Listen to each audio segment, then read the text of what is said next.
Hello friends, good afternoon. आज हमारे साथ मिस्टर आर एन सिंह हैं। And as all of you know that this is the art talk by Sneha arts, and Sneha arts is one of the leading art galleries in South India, which is led by Dr. Snehalata Prasad, who's the director and the art collector. And every year, Sneha Arts does art collection, and she conducts a lot of art events. So today we have somebody special, Mr. Arun Singh. It is very important we have artists and a good friend who can also sell the art. So we have a very famous personality who's been good close friend to a lot of eminent artists like Mr. M.F. Hussain and Raza sir and a lot of other eminent artists. And he's been friends with them because he was one of the leader who knew how to sell their art. Where the artists are very busy in their own art, you need somebody who can also take up this particular art, create the value, know the value of the art, know which is authentic, which is not, build a pricing for it, ensure the artist is also paid the right value for the art which is created, and present it to the right audience. So that is very important, and I think that is one of the major tasks after the art is built by any art gallery or personality like Mr. Aran Singh. So it's an honor to have you here, sir. So Mr. Aran Singh is the founder director for the Progressive Art Gallery, which is based out of Delhi.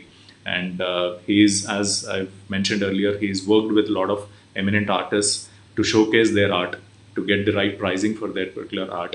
And one of the articles which I've seen of you, sir, where you mentioned जो 1978 में 1,000 rupees में बिकती थी, now the value of the same art is around 25 crores. So that creates the curiosity that I should also get into the art. It is like an investment. You're basically investing in art and then getting the right value after the years come by. So it's an honor having you here. And Thank you. maybe आप बता सकें आपकी journey कैसी थी? How was your journey? When did you come into art? कब लगा कि आपको आर्टिस्ट को हेल्प करना है, and then you have this sell skill of selling the art? ये जर्नी कब शुरू हुई?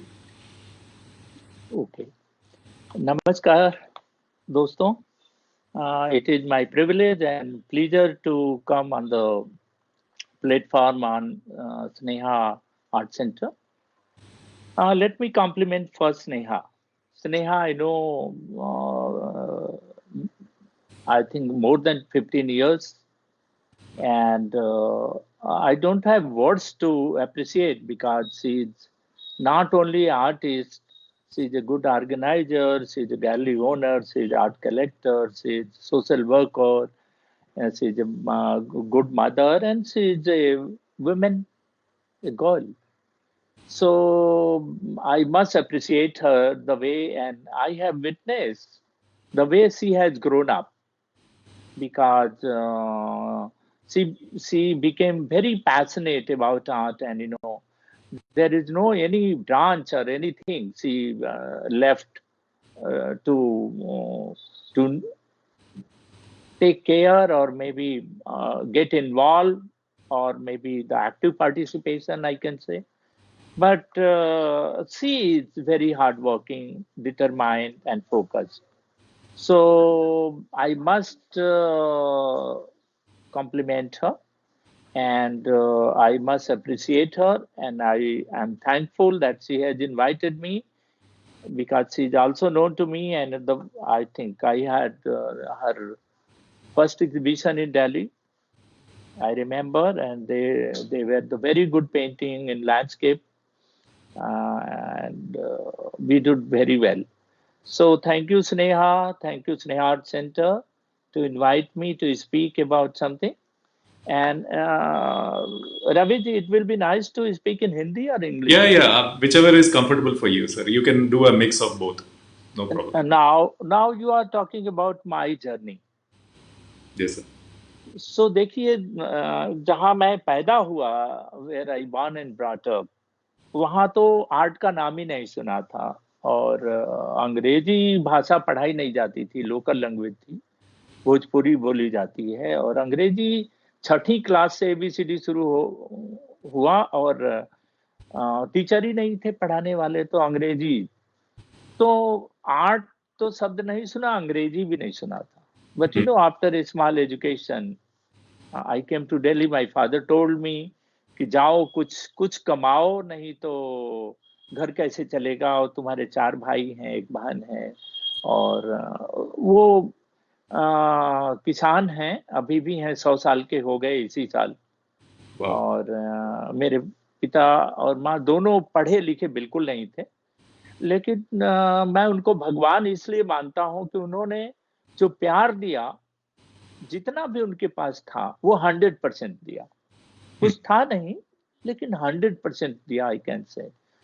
सो that was big gift for me, and उनको ऑनर करते हुए मैं दिल्ली आ गया, and to get a job.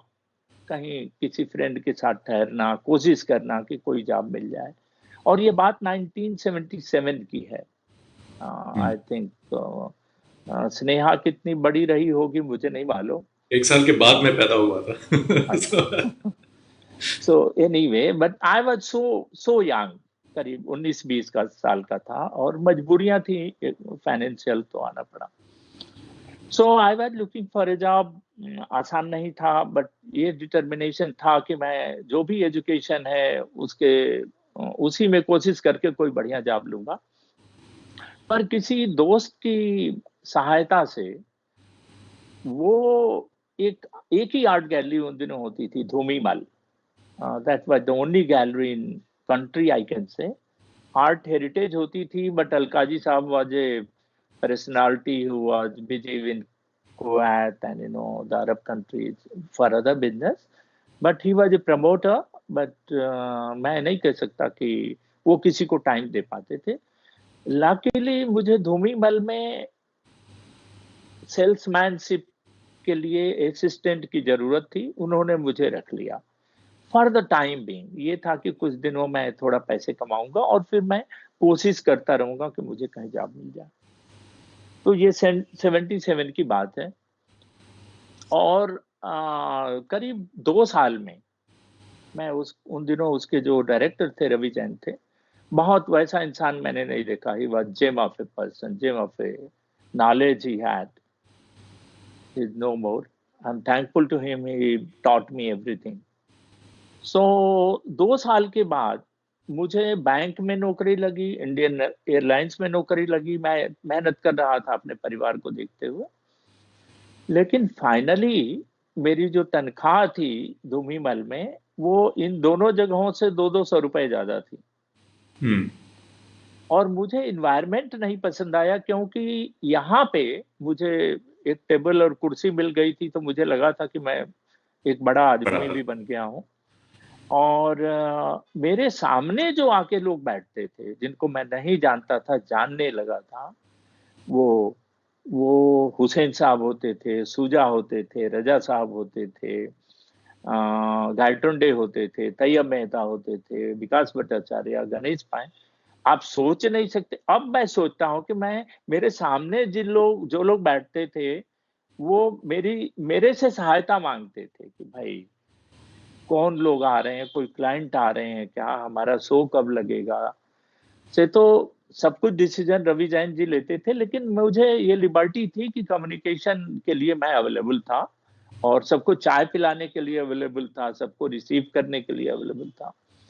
But ये डेस्टिनी होती है, मैं समझता हूँ कि जिस आदमी को आर्ट का नाम ही नहीं पता है, हम्म, सुना ही नहीं है, आर्ट शब्द ही नहीं सुना है, वो आधुनिक कला के की पूरी, जहां जहां इतिहास बन रहा है, रचा जा रहा है। ये आधुनिक कला का इतिहास 100 साल का होगा अधिक से अधिक। तो जो पीरियड था अमृता शेरगिल, रवि वर्मा का, उसको छोड़ दीजिए। तो उन दिनों बंगाल स्कूल के लोग, जो नंदलाल बोस और रामकिंकर बैज, रविन्द्रनाथ टैगोर तो एक्सपायर हो गए थे, ये लोग भी एक्सपायर हो चले थे, या बहुत बुजुर्ग थे। या फिर जामिनी राय, जितने बड़े आर्टिस्ट, सैलोज मुखर्जी, सब लोग जो, जिसको कह सकते हैं कि बंगाली स्कूल के स्टालवर्ड्स थे। तो वो एक्सपायर हो रहे थे, लेकिन मैं उनके बारे में काफी जानकारी, उन दिनों वही बिकते थे। अभी इन लोगों का मार्केट, हुसैन साहब का और सूजा का, रजा का खड़ा नहीं हुआ था, बट होने लगा था, लगातार एग्जीबिशन हो रही थी इन लोगों की। तो मेरी कला यात्रा में कुछ भी कोई रॉकेट साइंस बिल्कुल नहीं है, बिल्कुल रॉ आया, रॉ ज्वाइन किया। वहां सीखने को मुझे 10-12 साल, 12 साल के करीब लगातार इतना मिला कि कैसे एग्जीबिशन लगती है, मार्केट क्या होती है। डिप्लोमेटिक मिशंस के लोग उन दिनों खरीदते थे, कुछ इंडस्ट्रियलिस्ट खरीदते थे। और लेकिन एक चीज थी कि उन दिनों जो लोग आर्ट में बड़ा नाम कमाने की तरफ बढ़ रहे थे, राम कुमार जी थे, कृष्ण खन्ना थे, वो लोग बहुत दिन रात मेहनत करके अपने फिलॉसफी को, अपने टेक्निक को डेवलप करके आगे आ रहे थे। तो वो एक ऐसी एक भारतीय कला की जो एक ओरिजिनल भावना होती है, मेहनत, खुद सीखना, खुद सोचना, दूसरे से डिबेट करके उसको इम्प्रूव करना, वो भावनाएं थी, और इसीलिए शायद वो लोग बड़े आर्टिस्ट बन पाए। But anyway, cut to short, मेरी कला यात्रा में इतना ही है कि बहुत राह आया, डेस्टिनी ने मुझे एक अच्छे इन्वायरमेंट में डाल दिया। मुझे, मेरे एक तरह से गुरु रहे वो जय स्वामीनाथन रहे। उन्होंने आर्ट के बारे में मुझे स्पेशली, उनका इतना स्नेह था कि बताना शुरू किया। तो कह रहे थे, उन्होंने बताना शुरू किया, आ, मेरे लिए वेल विशर थे, तो वो डिस्करेज करते थे कि यार इसमें कुछ है नहीं, हम्म। तुम इसको छोड़ ही दो। और लेकिन लेकिन मैं उनकी मूल भावना को समझ रहा था। उनका कहने का मतलब था कि तुम्हारा भी भविष्य क्या होगा। हम्म। बट उसी में एक दो लोग कह रहे थे कि तुम सीखो, लगे रहो, ये बड़ी चीज है। बड़ी चीज। घर वाले तो निरंतर विरोध करते रहे, एज यू नो। उनका ये सोचना था कि कहाँ ये पागलों के बीच चला गया। आर्टिस्टों के बारे में सोच उन दिनों मेरे समाज में यही थी। मैं उसको अच्छा मान के नहीं चल रहा हूँ, क्योंकि एक आर्टिस्ट को समझने के लिए पूरी एक आर्टिस्ट को समझने के लिए पूरी जिंदगी चली जाती है, वो तो खैर सब लोग थे। बट मेरी तकदीर इतनी अच्छी रही कि मैं, तब देश का कोई बड़ा नाम नहीं होगा आर्ट वर्ल्ड में जिसका मैं मित्र नहीं था, जो उन्होंने मुझे स्टूडियो में नहीं बुलाया, जिनके साथ में रात को खाना नहीं खाया, उनके साथ ट्रैवल नहीं किया, उनकी एग्जीबिशन नहीं लगवाई, ऐसा हुआ नहीं। तो इस तरह से उनकी टेक्निक, उनकी फिलॉसफी, उनके दर्शन को, सारी चीजों को समझने का मुझे मौका मिला। और मेरा आर्ट के बारे में नॉलेज ऑटोमेटिकली इम्प्रूव होता गया। मुझे किसी टीचर की, मुझे कॉलेज में कहीं जाने की जरूरत नहीं हुई। साथ साथ मैं बाजार देख रहा था, क्योंकि मैं पुल था एक तरह से, ब्रिज का काम कर रहा था। तो इन लोगों का आर्ट जो उन दिनों भी और आज भी, कुछ लोग स्टेटस के लिए पेंटिंगें लेते हैं, जिनके पास बहुत पैसा है, दिखाना है, बड़ी कारें हैं, बड़ी ऑफिसेज हैं, बड़ा ब्रांड है, तो और क्या। तो स्टेटस हम्म। के लिए आर्ट चाहिए कि चलो let's talk about Husain, let's talk about Souza, let's talk about Manjit Baba, Swaminathan, etcetera. उन दिनों कम लोग थे जो इन्वेस्टमेंट के लिए ले रहे थे, लेकिन बाद में जब एप्रिसिएशन शुरू हुआ तो लगा कि ये तो बहुत अच्छा इन्वेस्टमेंट है। बट ये मैं इसलिए बता रहा हूं कि ये चीजें मुझे वहां जानने को मिल रही थी। हम्म। बिगिनिंग में 77 के पीरियड में तो मोटा मोटी डिप्लोमेटिक मिशंस के लोग खरीदते थे। बाद में उन लोगों ने भी खरीदना बंद कर दिया, जो भी वजह रही हो मैं नहीं जानता। हर कंट्री में नए नए ट्रेंड आते हैं। तो लेकिन यहाँ लोग फिर ज्यादा आ गए खरीदने वाले।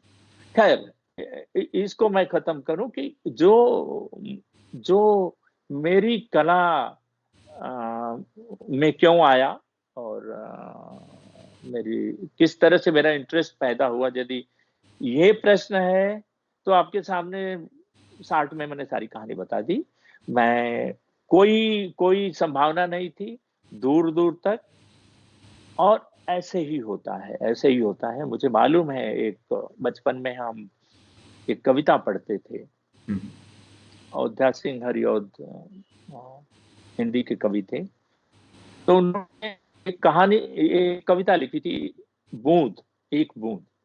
तो उन्होंने कहानी का शीर्षक था बूंद में, और कॉन्सेप्ट ये था कि एक बूंद जो आसमान से गिरती है और सोचने लगती है कि अरे मैं तो यहाँ से तो गिर गई, अब मैं कहाँ जाऊंगी, मैं रेगिस्तान में गिरूंगी तो क्या होगा, समुद्र में गिरूंगी तो क्या होगा, किसी तवे पे जलते हुए गिरूंगी तो क्या होगा, या कहीं पेड़ के पत्ते पे गिर जाऊंगी। वो सोचती जा रही थी, और उसी टाइम में एक हवा का झोंका आया और वो जाके एक सीप में गिर गई और मोती बन गई। तो कहा जाता है, हरिऔध जी कहते हैं लास्ट में, कि लोग यूं ही है झिझकते सोचते, जबकि उनको छोड़ना पड़ता है घर, किंतु घर को छोड़ना अक्सर उन्हें बूंदलों कुछ और ही देता है कर। घबराहट होती है, हमें भी घबराहट थी, ये थी वो थी। और सबसे अच्छी बात रही कि मुझे जो पर्सपेक्टिव लाइफ का था आर्टिस्टों का, जो मुझे डिफरेंट लगा आम आदमी से, वो मुझे इतना प्रभावित किया कि उसके बाद मैं वो कला वर्ल्ड छोड़ नहीं पाया। नौकरी 100 लगी, ऑफर हुई, बिल्कुल नहीं गया। हमारे घर वाले कहते रहे, बिल्कुल नहीं गया। और करीब करीब अब 42 साल हो गए हैं तपस्या करते करते। अभी भी सीखने की कोशिश कर रहा हूं, लेकिन आई एम प्राउड। इसमें एक छोटी सी एक लाइन और जोड़ दूं, प्रोग्रेसिव आर्टिस्ट ग्रुप से मैं ज्यादा प्रभावित हुआ बाद में, क्योंकि ये लोगों का थोड़ा सा प्रभावशाली तरीके से प्रेजेंटेशन था, और बोलने चालने में लोग थोड़ा अंग्रेजी वगैरह बढ़िया बोलते थे। तो बंगाल स्कूल इसलिए पीछे रह गया। खैर, मैं क्रिटिसाइज नहीं कर रहा हूँ और अप्रिशिएट भी किसी को नहीं कर रहा हूँ। सब लोग अच्छे आर्टिस्ट है तो अच्छा है, बस सीधी सी बात है, जहाँ आर्ट है वो अच्छा ही है। आर्ट छोटा बड़ा भी नहीं होता, सब बढ़िया होता है। तो प्रोग्रेसिव आर्टिस्ट ग्रुप ने मुझे ब्लेस किया, उनकी सेवा जो की उसके लिए ब्लेस किया कि तुम प्रोग्रेसिव आर्ट गैलरी खोलना जब भी खोलना। और रवि जैन के देहांत के बाद मुझे उनका परिवार में बंटवारा हो गया, मुझे नौकरी छोड़नी पड़ी।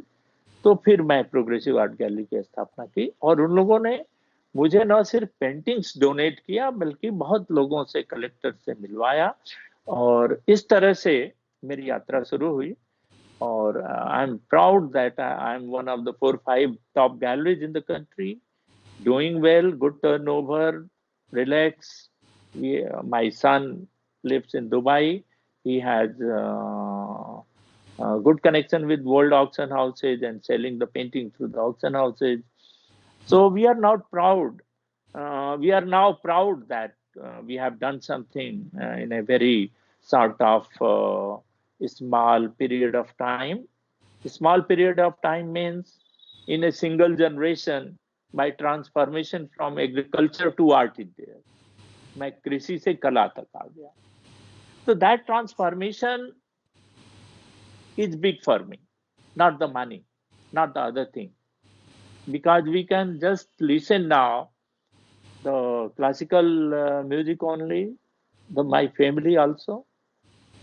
We all the literaries we know personally, all the theater personalities, and सो ये जो ट्रांसफॉर्मेशन है, ये जो ग्रोथ है, ये फेनोमेनन, इसका कोई मुकाबला नहीं है।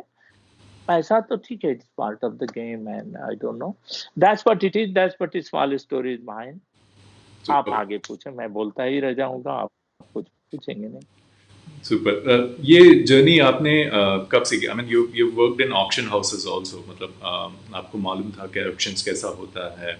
सो आपका ये जो स्किल है, कैसे पता चलता है कि वैल्यू कैसे डिटरमाइन करे आर्ट का? सो उसका प्राइसिंग कैसे डिटरमाइन करे, और कैसे बायर्स को कन्विंस करे, because you have to also bargain and get the right price for the artist, और कस्टमर को भी कन्विंस करना है कि this is value for money, this is worth investing और buying this particular art and showcasing in your office or keeping it as an investment. ये सीखा और ये कैसे करते हैं आप? हाँ, इसके बारे में बताता हूँ। सिंस मैं इसी प्रैक्टिस में रहा हूँ, तो शुरुआती के दौर में जो मैं धूमीमल से बात करूँ, तो जब हमारे यहाँ कोई क्लाइंट आता था, तो ये था कि हम देखते थे कि उसके जूते कितने अच्छे हैं, कितने एक्सपेंसिव हैं। ओके। और जब ये जूते एक्सपेंसिव हैं, तो जिस पेंटिंग को हम 1,000 रुपए में बेच रहे होते थे, हम्म। उसका दाम 2,000 रुपए कर सकते। ओके। तो अब आप समझ सकते हैं कि जो लोग कहेंगे, बड़े विद्वान बैठे होंगे और अनाउंस भी करते हैं कि वो लोग बड़े लोग हैं और प्राइसेज वही करते हैं, तो वो भूल जाएं, क्योंकि हम जूते देखकर प्राइसिंग कर लेते थे। आप समझ सकते हैं इसके पीछे क्या साइकोलॉजी होगी। sure। तो प्राइस तो वही है उन दिनों की, जो जो हमने बोला और वो दे सकता है, वो प्राइस है। हमने बोला ही नहीं तो प्राइस भी नहीं है, और वो नहीं दे सकता है तो भी प्राइस नहीं है। एनीवे, अब रही बात की, आज की बात करें, जब आप इंटरनेशनल मार्केट में जाते हैं, तो किसी भी पेंटिंग का रेलेवेंस क्या है, उसको देखिए। हमारे यहाँ जो आर्टिस्ट करते हैं, 99% आर्टिस्ट को मुझे बहुत दुख के साथ कहना पड़ रहा है कि उनको पता ही नहीं है कि आर्ट होता क्या है। पेंटिंग बनाते हैं, लेकिन पेंटिंग क्या होती है, कुछ बनाना पेंटिंग नहीं होती है। वो एक जीवन है, जैसे कविता पोएट्री होती है। तो वो उसमें समाज का सुख दुख, टेक्निक, आपकी एजुकेशन, हमारे कंट्री की पूरी सिविलाइजेशन, हिस्ट्री, ट्रेडिशन, सब कुछ मिला के आता है। और उसके बाद एस्थेटिक आता है, ह्यूमर आता है। It is not a joke, it's not something कि बस आप बीएफए एमएफए करके निकले और आप आर्टिस्ट बन गए। बिल्कुल नहीं, ये होता नहीं है। बड़ा आर्टिस्ट बनने के लिए ये क्राइटेरिया कभी काम नहीं करेगा। तो जब इतना करके, और हमेशा संघर्ष में बढ़िया पेंटिंग बनती है, जब आप फाइट कर रहे होते हैं, जब आप लग्जरी लाइफ में नहीं होते हैं, जब आप अपने जीवन के मूल्यों के लिए फाइट करते हैं, जैसे हर जगह होता है, तो वो उस टाइम आप अच्छा कुछ कर पाते हैं। यहाँ क्या है, पूरा वर्ल्ड में जनरली देखा गया है कि एक टेक्निक कॉपी हो रही है, सब्जेक्ट कॉपी हो रहा है, तमाम चीजें हो रही हैं। तो और उसके बाद मीडिया से हेल्प लेके, कुछ बड़े लोगों से हेल्प लेके सोचते हैं कि हम रातों रात बड़ा आर्टिस्ट क्यों नहीं बन पाते। बट जब हम किसी पेंटिंग को ऑक्शन हाउस को इंट्रोड्यूस करते हैं, नए आर्टिस्ट को करते हैं, तो ऑक्शन हाउस वाला कहता है कि यस मिस्टर सिंह, हम चेकबुक लेके आते हैं और मेरे 5 लोग बैठे हैं, आपसे कुछ क्वेश्चन है, करेंगे। तो वो हमारा इंटरव्यू लेते हैं कि भाई इसका रेलेवेंस क्या है, इंडियन एस्थेटिक से क्या लेना देना है, ग्लोबल कॉन्टेस्ट में इसको कैसे समझा जाएगा, इसमें टेक्निक की क्या उच्च मापदंड है, आर्टिस्ट ने इसमें क्या एक्सप्लोर किया है, कौन सी फिलॉसफी है जिसकी वो बात कर रहा है, जिससे ह्यूमैनिटी को फायदा है। तो साहब, इंटरव्यू के लिए हम आते हैं, आर्टिस्ट बड़ा बनना चाहता है। अब दूसरी बात आती है कि आर्टिस्ट के साथ हमारे रिलेशन डेवलप होने चाहिए, तब हम आर्टिस्ट की वकालत करते हैं। तो मोस्टली आर्टिस्टों के बारे में, गैलरीज के बारे में भी बहुत अच्छा आइडिया नहीं है, क्योंकि सोचते हैं गैलरी वाले घमंडी होते हैं, टाई लगा के। और मोस्टली 99% गैलरी वाले टाई लगा के घूमते हैं। और मैं बताऊं कि मोस्टली 99% गैलरी वाले शॉपकीपर्स हैं, उनको नॉलेज नहीं है। न तो इमेंस आर्ट की डीपली नॉलेज है, और न आर्ट मार्केट की भी डीपली नॉलेज है।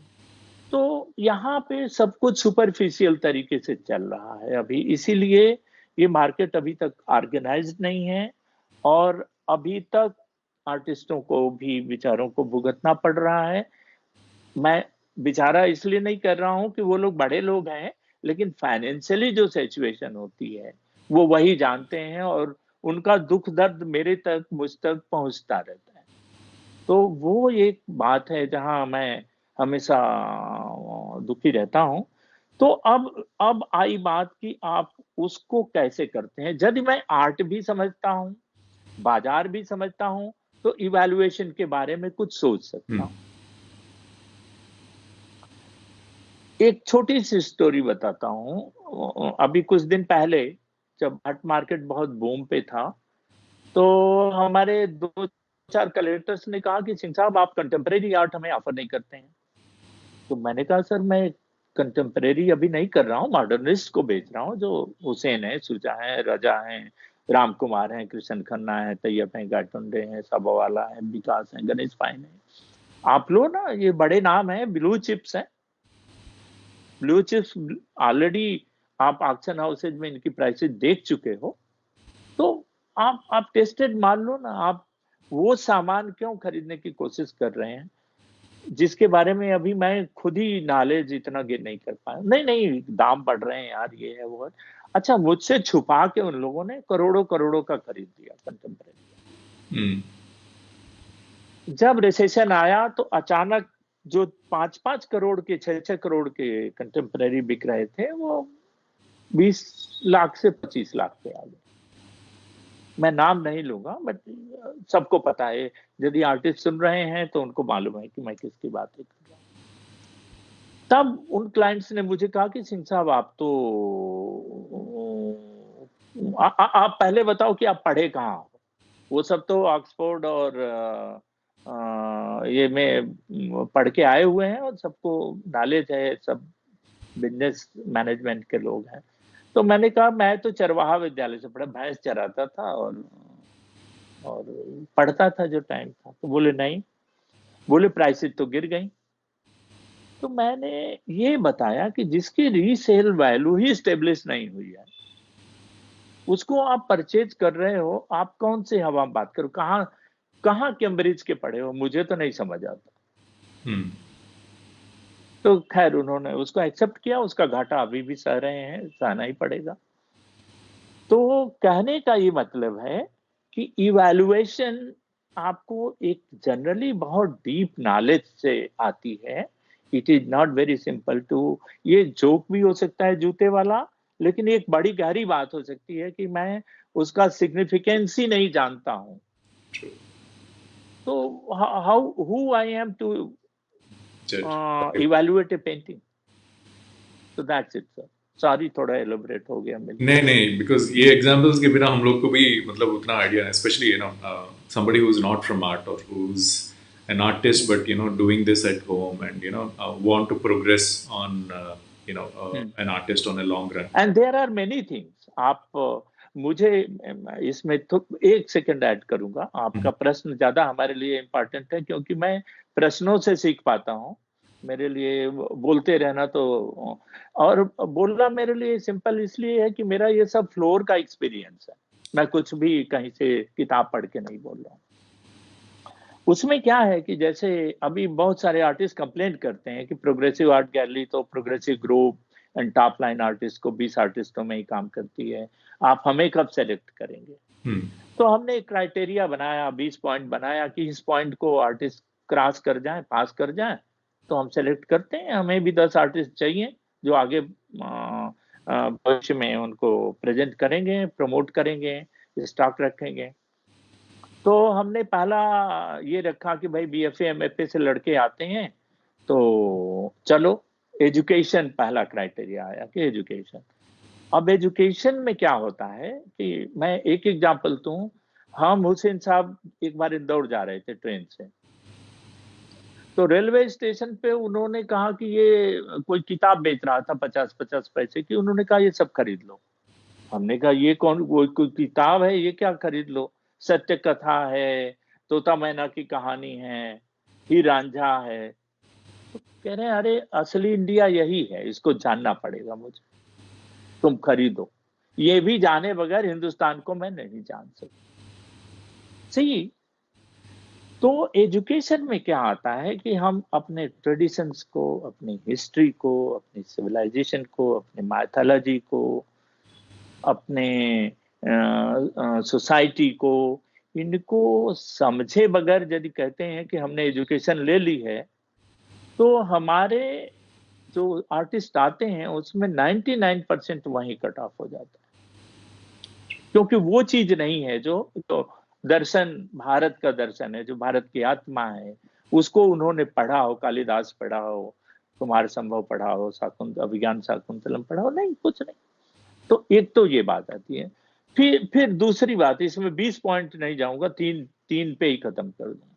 दूसरी पॉइंट आता है कि आपने स्किल डेवलप, प्रैक्टिस कितनी की है, स्किल डेवलपमेंट कितना है। 2 साल में आप कहते हैं मैं तो बड़ा आर्टिस्ट हो गया, वो मुश्किल।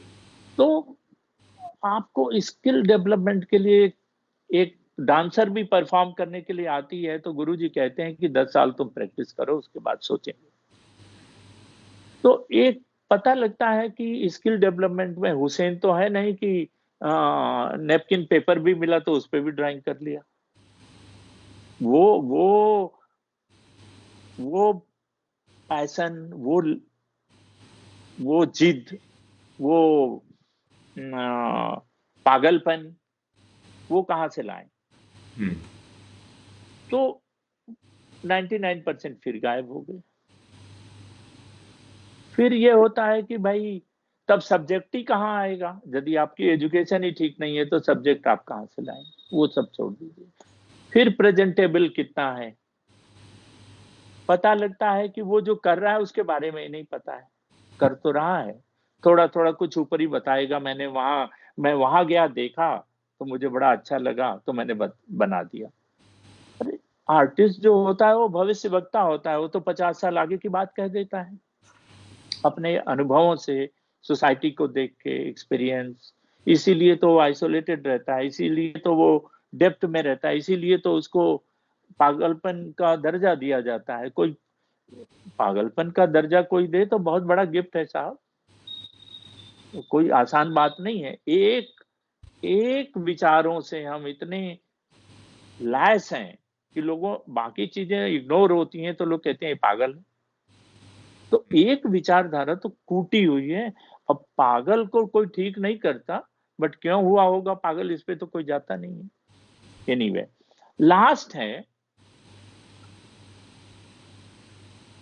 जैसे फिल्म इंडस्ट्री है, शाहरुख खान जैसे हजारों लड़के बढ़िया पर्सनालिटी के घूमते हैं, बट शाहरुख खान को प्रयास करके यश चोपड़ा से मिलना होता है, उनको चाय भी पिलानी पड़ती है, पानी भी पिलाना पड़ता है, फिर वो धीरे धीरे संपर्क में आने पे उसके टैलेंट को देखते हैं कि लड़का इस तरह का काम कर सकता है, तो चलो भाई इस पे एक स्टोरी लिखो, ऐसा बनाते हैं, इसको देखते हैं। आर्टिस्ट लोग को डायरेक्टर के संपर्क में तो आना पड़ेगा ना, कहीं ना कहीं प्रोड्यूसर डायरेक्टर के संपर्क में आना पड़ेगा, तो एक रिलेशन डेवलप होगा, फिर हम टैलेंट को देखेंगे, तब कहेंगे कि भाई इस पे बात करते हैं। और तो आजकल वो डायलॉग की बड़ी कमी हो गई है, ऊपर ही तरह से मिले, किसी एग्जीबिशन में मिले, हेलो हाय हुआ और चल पड़े अपने अपने रास्ते। तो चीजें हैं जो, मैं कहता हूँ बहुत सारी चीजें हैं जो अभी इस इंडियन आर्ट सिस्टम को से, तो अभी मुझे कोई जल्दी नहीं है, क्योंकि मैं समझता हूँ कि इंडियन मार्केट, आर्ट मार्केट तो अभी शुरू ही नहीं हुआ है। वर्ल्ड का कोई भी टॉप कलेक्टर नहीं है जिसके पास अभी हुसैन 100 टॉप कलेक्टर को मानो तो अभी ना हुसैन साहब के काम है, ना सूजा के हैं, ना रजा के हैं, ना किसी।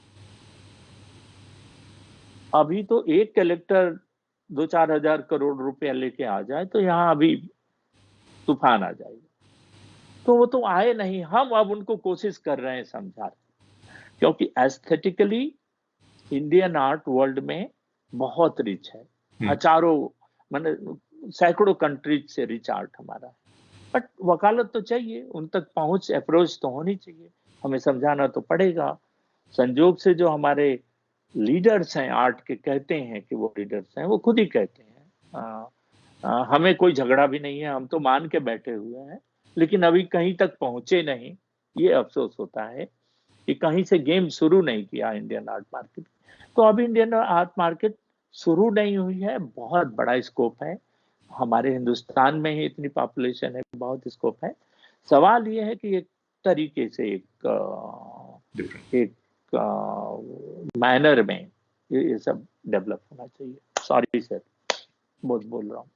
नो सर, आई मीन बहुत अच्छा एक्सप्लेन किया, specially the example of Shahrukh Khan, valuation. I mean बहुत लोग तो बोलते हैं कि शाहरुख खान को इतना पैसा मिलता है, but that is only after like 10-20 years इसका of experience and struggle.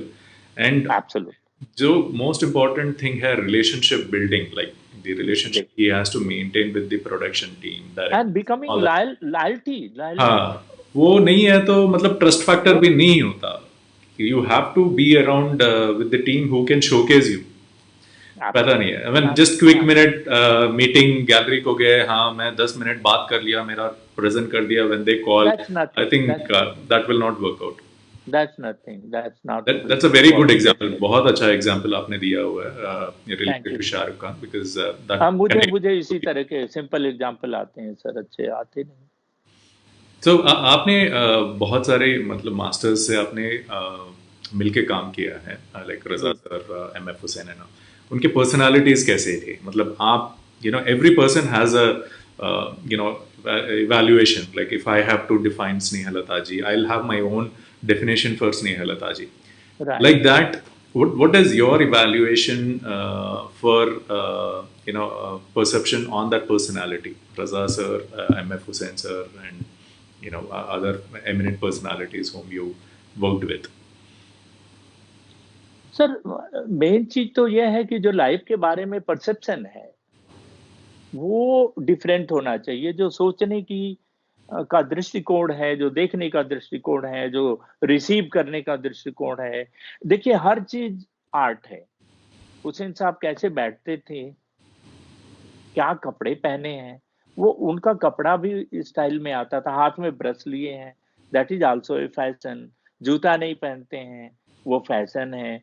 जब एक बार बनारस गए थे, बहुत पहले की बात है, उनको भी हमारी तरह से पहले अंग्रेजी नहीं आती थी बहुत। तो बोलने के लिए कह दिया गया, राम कुमार थे तब। मुझे ये बताया गया, क्योंकि कई चीजें हैं जो नहीं है, लेकिन जिन्होंने बताया वो 2-3 जगहों से मैंने उसको क्लियर किया और सही निकली। तो हुसैन साहब को बोलने के लिए कह दिया, हुसैन साहब 4 मिनट तक चुप रहे। Hmm.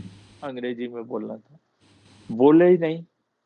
उसके बाद उठ के चल दिए। कहते हैं मुझे मुझे ये भी बात है, जब मैं इंदौर गया था और एक स्टडी के लिए कोई मॉडल आती है और बच्चे करते हैं, तो देवलालीकर उनके गुरु थे। वो उनकी एक संस्था है अभी भी आर्ट का, वहाँ स्कूल था, अब है कि नहीं पता नहीं।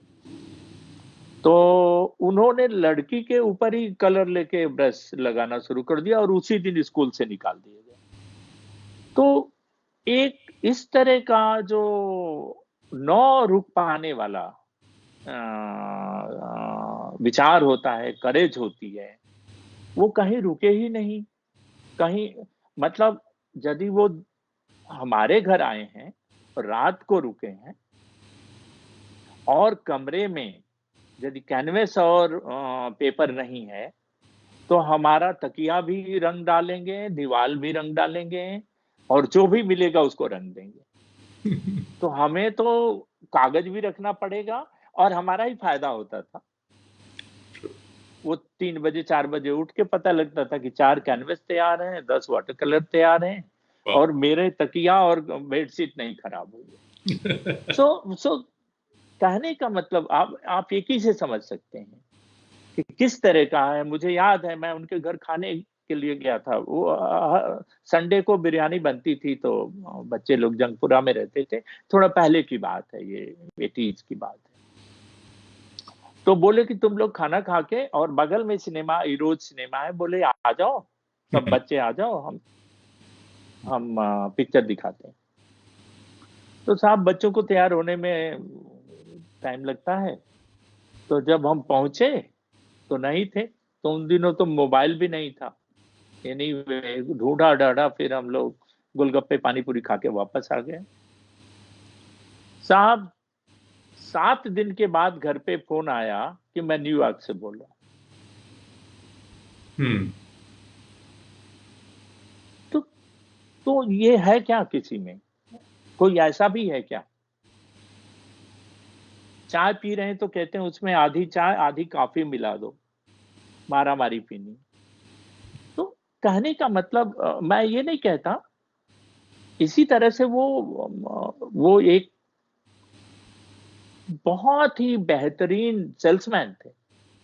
मैं उनको कहता था कि हुसैन साहब, आपको पता है कि सबसे महंगी हुसैन की पेंटिंगें कौन बेचता है वर्ल्ड में? कहते थे कौन बेचता है? तो मैंने उनको बताया कि ओनली हुसैन, बाकी हम भी सस्ते बेचते हैं, आप ही से लेते, वो बेच लेते हैं। तो दैट इज द सेल्समैनशिप। वो एक बार उनके साथ आगरा जाना हुआ, तो बोले कि चलो आगरा चलना है। मैं गाड़ी में बैठ गया, मेरे पास 150-200 रुपए होंगे, उन दिनों की ही बात है। जाके कहते तुम्हारे पास कुछ पैसा है क्या? मैंने कहा मेरे पास वैसे ही पैसे नहीं है, 100-150 रुपए ही लेके मैं चल पाता हूँ इससे ज्यादा। नहीं नहीं, कोई बात नहीं, पेट्रोल खत्म होगा तो, फिएट गाड़ी थी। गए तो कह रहे हैं ताज में ठहरेंगे। मैंने कहा पैसा है नहीं, ताज में ठहरेंगे, देख लो तमाशा। उन दिनों क्रेडिट कार्ड वाला भी नहीं था। anyway, गए वहां, ठहरे जी होटल में। साहब नौ सिर्फ ठहरे 2 दिन, कुछ काम था उन्होंने किया। जीएम ने उनको 1 लाख रुपए ले आके दिया, उसमें से 20,000 मुझे दिए, 80,000 अपने पॉकेट में रखे, हम लोग दिल्ली आ गए। तो आर्टिस्ट में वो कला कि बिना पैसे के जा रहे हैं। कला नहीं, कॉन्फिडेंस, पैसा मतलब कितने कॉन्फिडेंस कॉन्फिडेंस है कि कॉन्फिडेंस आज मैं कमा लूंगा या 2 दिन में मेरा ये आ जाएगा। एंड कुछ भी हो जाएगा, हम कर लेंगे, हमें परवाह नहीं है। तो पैसे भी लेके उल्टे आ रहे हैं, काम भी करके आ रहे हैं। तो अब मैं हुसैन साहब के बारे में क्या बताऊं? सब लोग डिफरेंट थे। रजा साहब डिफरेंट थे। रजा साहब पेरिस में रहते थे, ज्यादा उनका टाइम बीतता था यहाँ। तो जब बुजुर्ग हो गए तो आए, लेकिन उनकी उनकी जो दिनचर्या थी वो एक तरह से फ्रांस में रहने वाले आदमी की तरह से थी, जब तक उनकी पत्नी थी। लेकिन वो सोचते इंडियन थे, इसीलिए एक बात हुई। सूजा का पर्सपेक्टिव अलग था। Souza was master, amazing personality, amazing thought process. वो he was little higher than Husain साहब। मैं उससे सूजा के बारे में बोलूं तो मुझे 3 घंटे बोलना पड़ेगा, 4 घंटे बोलना। तो कहने का मतलब है कि इनकी सबकी पर्सनालिटीज अलग अलग, बट उसमें भय नहीं है, चिंता नहीं है, किसी को प्रूव नहीं करना है, कॉन्फिडेंस है, और अपने अपने सिद्धांत पे, अपने जो एजुकेशन है, जो अपना लहजा है, जो अपना बेसिक्स है, उस पे स्टैंड रहने वाले लोग, लगातार उसमें इम्प्रूव करने के लिए एक क्रिटिसिज्म को भी वो लोग अप्रिशिएट करते थे। अभी किसी एग्जीबिशन में जाके आप किसी आर्टिस्ट की एग्जीबिशन में कोई बात कह दीजिए जो थोड़ी सी उसके निगेटिव हो, उसके अच्छे के लिए हो, आप देखिए दूसरे दिन आपको जवाब मिल जाएगा कि आज के बाद तो आपको बुलाएंगे नहीं, वो तो क्रिटिसाइज करते हैं। पहले लड़ाई होती थी, शाम को ये होता था कि हाथापाई नहीं हुई, और दूसरे दिन सब लोग शाम को आके बैठते थे। Back to business. वो तो डिबेट होता था, वो डिबेट होता था, एक दूसरे को इम्प्रूव करने का वो जुनून रहता था। अब वो चाहिए ना। अभी पर्सनल हो गया, मतलब कुछ भी बोले तो ऐसा हो जाता है, वो आर्ट के बारे में नहीं, वो मुझे पसंद नहीं करते तो उसके हाँ, लिए क्रिटिसाइज किया हुआ है। And how to improve. Suppose एक हम्म। आर्टिस्ट का प्रश्न है, मुझे किसी ने पूछा हाउ टू इम्प्रूव सर, मैं इम्प्रूव कैसे करूं? तो मैंने कहा कि दो ही एक तरीका है, या तो अपने से सीनियर आर्टिस्ट हैं उनको दिखाने जाओ काम लेके, या क्रिटिक हैं उनसे डिस्कशन करो। तो बोले वो टाइम नहीं देते हैं। मैंने कहा अब टाइम लेना मेरा काम थोड़े ना, तुम्हें जाना पड़ेगा। मैंने एक को भेजा भी, हुसैन साहब के पास ही भेजा, बड़ा नाम है अब उनका, बॉम्बे रहते हैं। तो हुसैन साहब ने कहा जानते नहीं थे, बोले लेके चलो यहाँ से, ये मेरा काम थोड़े ना। तो फिर उन्होंने लैंडलाइन से फोन किया कि वो तो देखे ही नहीं, भगा दिया। मैंने कहा यही कमी है। फिर जाओ और नहीं देखेंगे तो सीढ़ियों पे छोड़ के आ जाना हम्म। काम को। और वो गए साहब सीढ़ियों पे छोड़ के भाग आए, बोले साहब अब जब तक नहीं देखोगे मैं ले नहीं जाऊंगा, और मुझे बता देना मेरा पीछे नंबर लिखा हुआ है।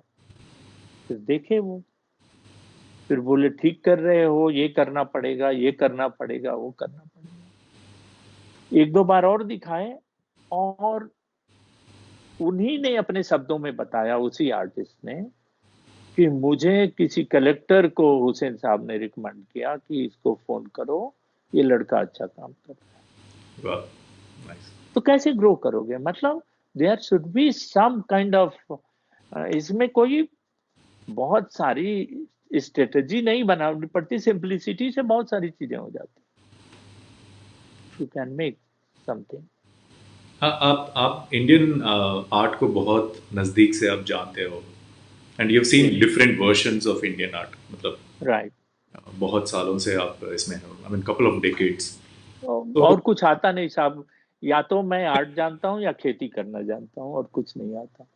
सो ये आई मीन इन आर्ट्स में अभी कौन सा ट्रेंडिंग है, नए नए जो आ रहे हैं आपके पास जो कलेक्शन है, वो those are like definitely diamonds, but आपकी हाँ, जो मेरे पास दोनों कलेक्शन हो गए। मैं बहुत ही, मेरी टाइमिंग जो एंट्री थी ना, एंट्री की टाइमिंग आर्ट वाले में बहुत परफेक्ट थी। तो मैं बंगाल स्कूल भी कलेक्ट कर पाया, जिसमें रविंद्रनाथ टैगोर टैगोर राम किंकर वैद, नंदलाल बोस, जामिनी राय, सैलोज मुखर्जी, सारे आर्टिस्ट कर पाया। तो जो 9 ट्रीजर्स हैं, कंट्री ने 9 आर्टिस्टों को नेशनल ट्रीजर उनके काम को घोषित किया है। तो 9 के 9 का कलेक्शन हमारे पास है, अच्छा खासा कलेक्शन है। और उसके बाद हम मॉडर्निस्ट जिसको कहते हैं, प्रोग्रेसिव ग्रुप और उनके एसोसिएट जो रहे हैं, जिसमें हुसैन साहब हैं, सूजा, राम कुमार, रजा, गायटोंडे, तैयब, और बंगाल के भी मॉडर्निस्ट हुए हैं, गणेश पाइन हुए हैं, विकास भट्टाचार्य हुए हैं, सोमनाथ हुए हैं। तो कुल मिला के देश भर में 10-20 आर्टिस्ट हैं जिनको मैं, मंजीत बावा हैं और तमाम, उनको मॉडर्निस्ट कहेंगे। तो उनका अच्छा कलेक्शन है। अभी ट्रेंड क्या चल रहा है, मुझे अभी कुछ दिन पहले ही एक बहुत बड़े कवि ने पूछा था कि आजकल मॉडर्न आर्ट कैसा हो रहा है। तो मैंने उनसे पूछा कि आजकल कविताएं कैसी लिखी जा रही हैं, तो बोले बकवास। तो मैंने कहा अब मैं इसके आगे नहीं बोलूंगा। तो बहुत कुछ बकवास हो रहा है। उसके लिए बहुत, देखिए, लोग कहते हैं कि इस फील्ड में किसी आर्टिस्ट को कोई जबरदस्ती नहीं धकेलता है। जितने आर्ट में आए हुए लोग हैं अपने मन से आते हैं। माँ बाप भी नहीं, माँ बाप तो कभी नहीं कहेंगे कि तुम आर्टिस्ट बन जाओ। तो खुद ही आए हो तो करो ना। थोड़ा इसमें शॉर्टकट नहीं होता है, इसमें तपस्या है, ये साधना है, तो करना पड़ता है। अब सबको नेम और फेम चाहिए, पैसा चाहिए बहुत जल्दी, सब रातों रात चाहिए, तो वो सब प्रॉब्लम्स हैं। तो लेकिन मैं आपसे कह सकता हूँ कि अभी इस टाइम में खराब समय चल रहा है। कुछ आर्टिस्ट डेफिनेटली बढ़िया कर रहे हैं, और मैं सोचता हूँ कि वो जल्दी करेंगे, और मैं जल्दी समझ पाऊंगा तो उनको मैं डेफिनेटली अपने बैनर पे, अपने प्लेटफॉर्म पे लेने की कोशिश करूंगा। लेकिन बहुत कम, हमें 10 साल हो गए, 10 आर्टिस्ट चुनने की जरूरत है, अभी तक 2-3 भी नहीं पूरे हो पाए हैं। तो इसी से हमारी मजबूरी का को आप समझ सकते आप जब आर्ट कलेक्ट करते हैं, मतलब जो आपके पास अभी डायमंड्स है, मतलब जो पुराने आर्ट है जो बहुत ज़्यादा वैल्यू करते हैं, उनको कैसे प्रिजर्व करते हो? बिकॉज ये आर्ट में आई डोंट नो, मतलब एक्सपायरी कैसे होती है, मतलब some of them are like have to be treated, ऐसा कुछ रहता है, उनको कैसे आप सेफली प्रिजर्व करते हैं? हाँ, इनको प्रिजर्वेशन, एक हमारे देश में जो मौसम है, वो मॉइस्चर हो जाता है। बॉम्बे में जैसे मानसून सीजन में बहुत हम्म। मॉइस्चर होता है, और मॉइस्चर जितने पेपर वर्क हैं उसको बहुत तेजी से ये करता है, लगता है। और इसको प्रिजर्वेशन की जरूरत होती है। You have to have a very proper storage, जहां वेंटिलेशन भी हो, टेम्परेचर कंट्रोल होता हो, एंड पेंटिंग्स ऐसी हैं कि आपको अ, हमेशा देखते रहना पड़ेगा। और यदि आप डब्बा बंद करके रखते हैं कहीं, तो मेरे ख्याल से आप आर्ट लवर नहीं हैं, प्यार नहीं करते।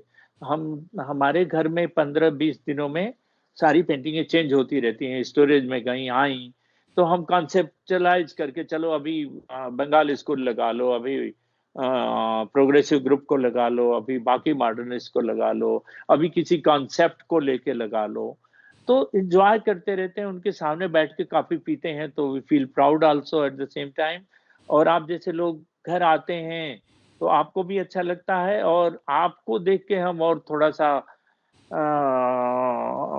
उत्साहित होके बातें भी करते हैं कि देखो हमारे पास, ये कहते नहीं है लेकिन मन से तो लगता है। और मुझे आश्चर्य है, हम जैसे आदमी जो 200 रुपए और एक कंबल लेके गांव से आया था, बहुत पृथ्वीराज रोड और बड़े अच्छे अच्छी जगहों पे रहने वाले लोग वो चीजें नहीं इकट्ठा कर पाते, बाय द वे, जो लकीली हमारे पास है।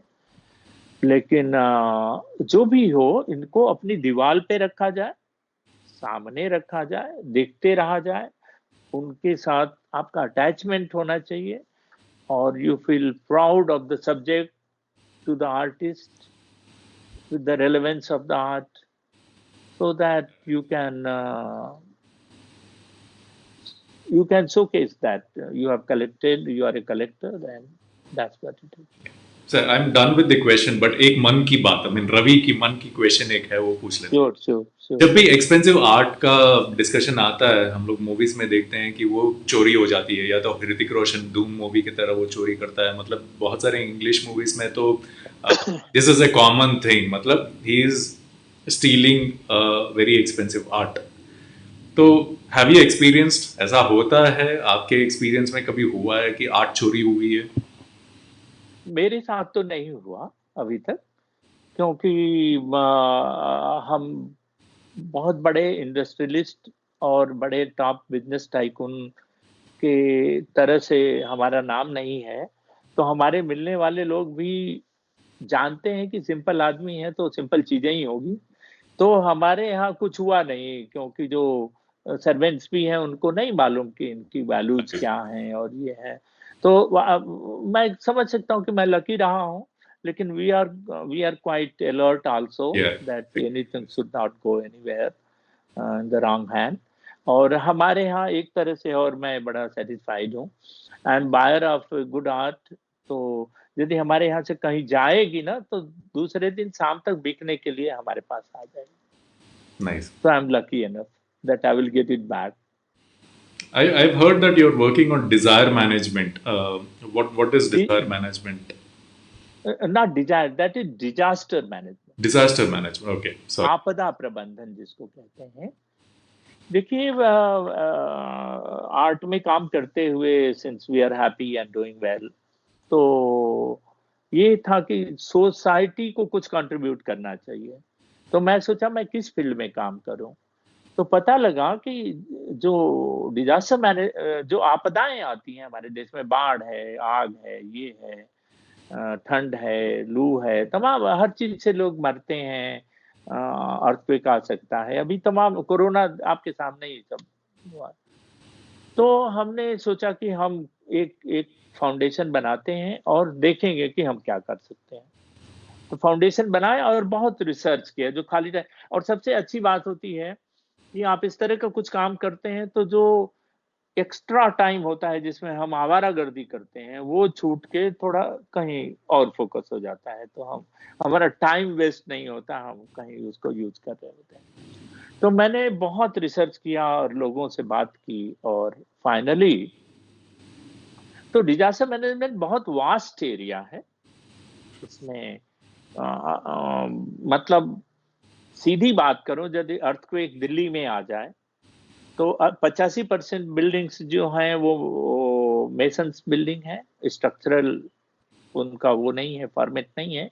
नई जो बन रही हैं उनका है, जो आर्किटेक्ट्स बढ़िया डिजाइन करते हैं एंड देन वो बनती हैं। बाकी सब पुरानी है, 6 इंच की दीवार सबने खड़ी कर दी है। और ये, और जमुना पार एरिया जो कि बहुत लोग, करोड़ों के करीब लोग रहते हैं।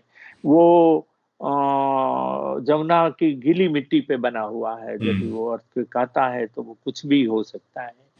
तो कैजुअलिटीज बहुत होंगी। तो उसके लिए डिजास्टर मैनेजमेंट प्लान बनते हैं, घर के भी डीएम प्लान होते हैं, और शहर के भी होते हैं, ब्लॉक के होते हैं। जितनी लाइफ लाइन बिल्डिंग है सबके डीएम प्लान होने चाहिए कि how to rescue, how to manage the first aid, how to assembling point कैसे होना चाहिए, ट्रांसपोर्टेशन कैसे होना चाहिए, मेडिकल असिस्टेंट कैसे पहुंचना चाहिए। तो ये अर्थक्वेक की बात मैं क्या करूं, इतना बड़ा एरिया है जो काम करने को, कि पूरा देश को नए सिरे से बनाना पड़ेगा। लेकिन हमने दूसरा चुना, करते करते हमने चुना कि हमारे जितने म्यूजियम्स हैं, जितनी लाइब्रेरीज हैं, ओ सॉरी, नहीं बताइए sir, I can hear you. So you can hear me, yes. But ये बैटरी लो दिखा रहा है एनीवे। ओके। तो हमने म्यूजियम सेफ्टी और लाइब्रेरी सेफ्टी का काम शुरू किया। पहला कंट्री लेवल का सेमिनार मैंने नेशनल म्यूजियम में किया है, और जितने म्यूजियम्स हैं, जितनी लाइब्रेरीज हैं, जितने ये हेरिटेज बिल्डिंग्स हैं, उनकी सेफ्टी के लिए मैंने एक स्पेसिफिक टीम और टेक्नोलॉजी और पूरी रिसर्च करके ये बनाई है। तो उस पर थोड़ा थोड़ा हम काम शुरू कर रहे हैं, उनके डीएम प्लान बना रहे हैं। हैदराबाद भी आना है, कई म्यूजियम्स हैं, शायद उनका बना पाऊं। तो ये काम शुरू किया है। तो डिजास्टर मैनेजमेंट है, मैं अथॉरिटी के साथ, डिजास्टर मैनेजमेंट अथॉरिटी है जो कंट्री की सबसे बड़ी बॉडी है, उनसे मिलके मैं काम करता हूँ। Cool, very nice. जी बहुत बहुत अच्छा हुआ आपसे मिल के, बहुत खुशी हो रही है, क्योंकि आप जैसे सीनियर्स चाहिए, and a lot of artists don't know that it is important that you have a person who is a friend who can sell your art.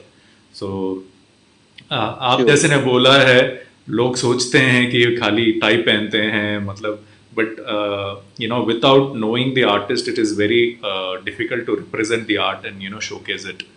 And absolutely yeah, absolutely. sales people also need respect, and we glad you worked, मतलब आपका जो experience आपने जो share किया है, जी it will change the perception not only for the artist, for the people who are running galleries, for people who have the expectation of valuation and what should be done.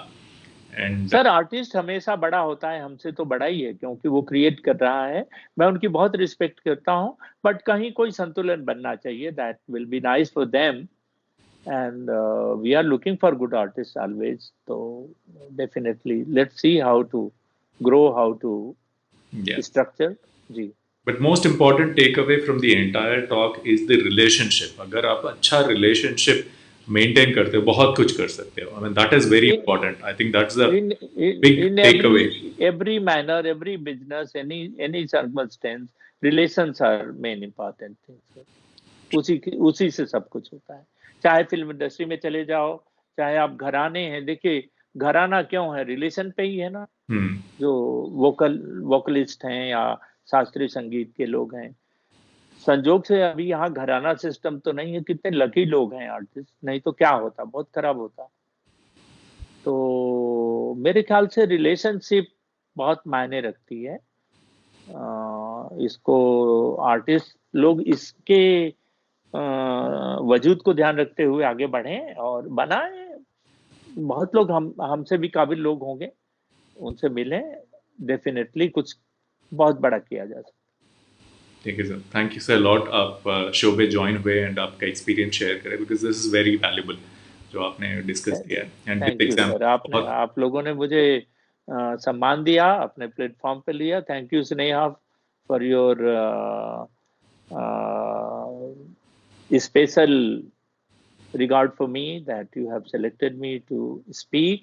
And thank you Ravi ji, so nice talking to you, and you have very very good questions. I also learned something which I just wanted to. Thank you so much.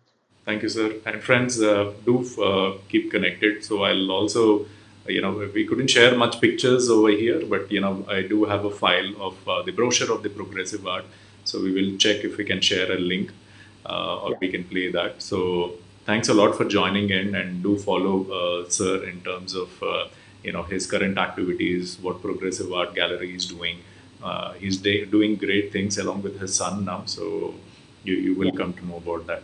So thanks a lot, friends, for joining this particular show. Have a great day. Thank you, sir. Nice. Thank you sir, नमस्कार दोस्तों, नमस्कार।